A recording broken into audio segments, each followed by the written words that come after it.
Hello दोस्तों, राधे राधे, नमस्ते, नमस्कार, प्रणाम। आज मैं आप लोग को जितिया व्रत कथा सुनाने जा रही हूँ। मुझसे कोई गलती हो क्षमा करना।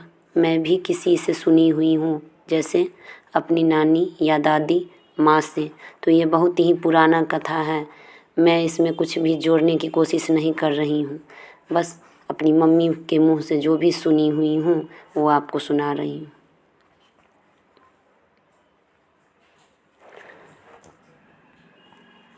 नर्मदा नदी पश्चिम बालूहट्टा नाम की मरुभूमि थी, जिसमें एक विशाल पेड़ था। उस पर चील रहती थी और नीचे सियारनी। दोनों में पक्की सहेली थी और दोनों में गहरी दोस्ती थी। दोनों आपस में एक दूसरे से कभी भी लड़ाई नहीं करती थी। वो लोग देखी कि कुछ महिला आई हैं और अपने सिर में खड़ी तेल लगा के स्नान की और केले के पात पे अपूरी अक्षत चढ़ाई। तो बोली कि ये लोग क्या कर रही हैं। सियारनी बोली चील से कि ये लोग क्या कर रही हैं। तब चील बोली, बहन, ये लोग जितिया व्रत कर रही हैं। इस व्रत करने से पुत्र को दीर्घायु प्राप्ति होती है। तो सियारनी बोली, मैं भी करूँगी। तो चील बोली, नहीं बहन, हम लोग से नहीं होगा। तो सियारनी बोली, नहीं करूँगी। तो चील बोली कि तुम तो नीचे रहती हो, कहीं तुमसे कोई व्रत में त्रुटि हो जाएगा तो मत करो। फिर भी बोली, नहीं करेंगे। तो चील बोली, ठीक है, हम लोग भी करेंगे। दोनों नीचे उतरी और दोनों जिस तरह से महिला सब की थी उसी तरह वो लोग भी व्रत की। और अगले दिन दोनों स्नान करके व्रत रखी। अगले दिन पारण की। मगर जिस दिन व्रत था उस दिन क्या हुआ कि चील तो पूजा अर्चना करके ऊपर चली गई और सियारनी नीचे थी। उसने क्या की, एक तेली का बच्चा मरा था और तत्काल ही वह गाड़ के गया था। उसने क्या किया, उखाड़ के ले आई और खा ली। तो चील बोली, बहन, लग रहा है कि कुछ मांस भक्षण कर रही हो, कुटुर कुटुर हो रहा है। तो सियारनी बोली, नहीं बहन, मैं कुछ भी नहीं खा रही हूँ, 2 दिन से सहने के कारण ऐसा हो रहा है। तो सियारनी बोली, ठीक है, जैसा करोगी वैसा भरोगी। और वह कह के चुप हो गई। अगले जन्म में दोनों राजा की पुत्री हुई, एक धूमावती और एक कपूरावती। दोनों जवान हो गई, दोनों की शादी हो गया, दोनों को पुत्र होता था। पर धूमावती का पुत्र जीवित रहता था और कपूरावती का पुत्र मर जाता था। दोनों को 7 पुत्र हुआ और धूमावती का 7 पुत्र जिंदा था और कपूरावती का पुत्र मर जाता था। अब कपूरावती ने ईर्ष्या करने लगी धूमावती से और कहने लगी, तुम डाइन हो। पर वह कहती थी, बात को भूल जाती थी कि बहन को बच्चे नहीं हैं, इसलिए मुझसे ईर्ष्या करती है, कोई बात नहीं। वह दिल की साफ थी।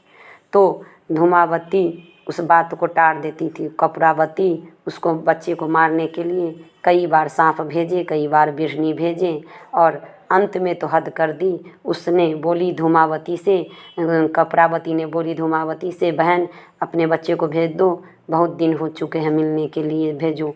तो वह भेज दी।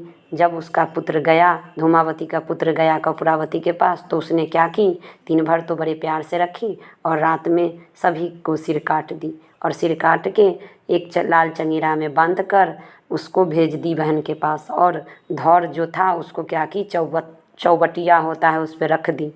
अब भगवान रात में शंकर भगवान जब निकले तो देखे कि बाप, इतना बड़ा अन्याय हो चुका है, 7 बच्चे मर चुके हैं। तो पार्वती बोली कि इसे जीवित कर दीजिए।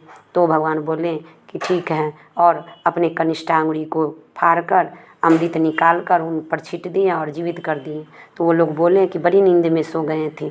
तो भगवान बोले कि हाँ, जाओ, माँ खोज रही होगी। तो वह लोग चले गए। जब वो लोग पहुँचे धूमावती के पास तो बोली धूमावती अपनी बहू से, बहू, सभी चंगेरा को खोलो और लाओ, क्या मौसी भेजी हैं। तो वह बहू ने चंगेरा खोला और देखा कि इसमें नारियल फल है। तो धूमावती बोली कि मेरी बहन मेरे बच्चे से बहुत प्यार करती हैं। वह सभी बात को अंदर में जानती थी और छुपाती भी थी कि बहन ऐसा है तो क्या हुआ, क्योंकि वह धर्मनिष्ठ थी।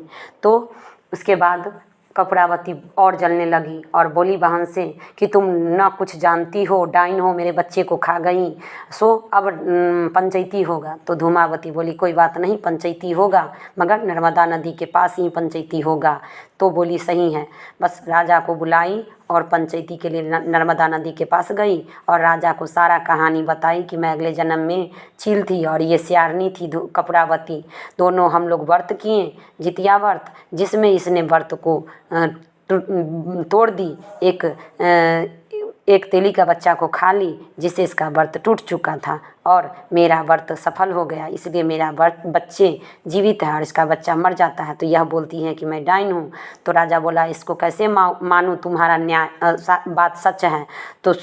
तो वह बोली कि हम लोग नर्मदा नदी में घुस रहे हैं, स्नान करेंगे और खड़िका करेंगे, जिसके दांत से जो निकलेगा उसका बात सच होगा। तो वह राजा बोला सही बात है, ऐसा ही करो, तुम स्नान करो। स्नान की दोनों खड़िका की। तो धूमावती के दांत से एक मतलब अकुरी का दाना निकलता है और कपूरावती के दांत से बांस का टुकड़ा। इसी वक्त न्याय हो जाता है। राजा बोलते हैं जो सच है वो सच है, झूठ है सो झूठ है। तुम उस अगले जन्म में तुम व्रत तोड़ चुकी थी, इसलिए तुम्हारा बच्चे मर जाता है, और ये व्रत अच्छे से की तो इसका बच्चा जिंदा है। इसलिए जो अच्छा कर्म करेगा उसको अच्छा फल मिलेगा, जो बुरा कर्म करेगा उसे बुरा फल मिलेगा। इसलिए जो जितिया व्रत करता है उसका पुत्र को दीर्घायु प्राप्ति होता है। इसलिए सभी महिला जितिया व्रत करते हैं। राधे राधे।